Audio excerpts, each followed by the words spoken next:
Hi guys, ഒരു important ഇൻഫർമേഷനും കൂടെ. നമ്മൾ പലപ്പോഴും ഈ സെക്സ് വർക്കേഴ്സ് ഉണ്ടല്ലോ, അവരെ വളരെ മോശമായിട്ടുള്ള രീതിയിലാണ് എപ്പോഴും കാണാറ്. സൊസൈറ്റി അവരെ അങ്ങനെയാണ് കാണുന്നത്. അപ്പം സുപ്രീം കോർട്ട് പറഞ്ഞിട്ടുള്ള എന്താണെന്നറിയാവോ? അവർ ജീവിക്കാൻ വേണ്ടി അവരുടെ ഒരു പ്രൊഫഷനാണത്. അത് ഈ സെക്സ് വർക്കേഴ്സ് എന്ന് പറയുന്നത് അവർ ജീവിക്കാൻ വേണ്ടി ചെയ്യുന്ന ഒരു ജോലിയാണത്.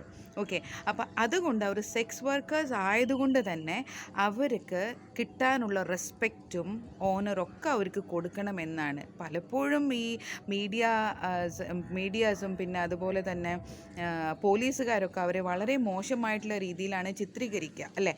അങ്ങനെയാണ് നമ്മൾ സാധാരണ കണ്ടിട്ടുള്ളതും അങ്ങനെയാണ് ആക്ച്വലി നടക്കുന്നതും.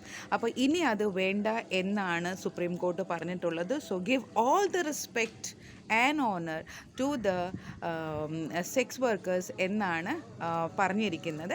അതുകൊണ്ട് തന്നെ ഇനി തൊട്ട് ആരെങ്കിലും ഇത്തരം കാര്യങ്ങൾ ഇതുപോലെ സെക്സ് വർക്കിന് ആരെങ്കിലും എവിടെയെങ്കിലും വെച്ച് കാണുവാണെങ്കിൽ അവരെ വളരെ മോശമായ രീതിയിൽ കാണുകയോ അല്ലെങ്കിൽ അവരോട് വളരെ മോശമായ രീതിയിൽ സംസാരിക്കുകയോ ചെയ്തു കഴിഞ്ഞാൽ ഈ പറയുന്ന സെക്സ് വർക്കേഴ്സിന് അവരുടെ അഗേൻസ്റ്റ് കേസോ ഫയലോ കംപ്ലയിൻറ്റ് ഫയൽ ചെയ്യാനുള്ള റൈറ്റ് ഉണ്ട് എന്നുള്ളതാണ്. അപ്പോൾ സുപ്രീം കോർട്ട് അവരെ സംരക്ഷിക്കാൻ വേണ്ടിയിട്ട് പല ഡിപ്പാർട്ട്മെൻറ്റ്സും റെഡിയാക്കിയിട്ടുണ്ട്.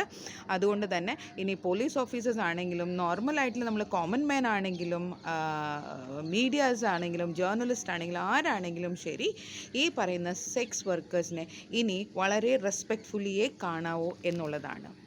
നല്ലൊരു ഡിസിഷനാണെന്ന് എനിക്ക് തോന്നുന്നു. എന്ത് പറയുന്നു? കമൻറ്റ് ചെയ്യുക, നിങ്ങളുടെ അഭിപ്രായം അറിയിക്കുക. Thank you. Reji Manoj signing of.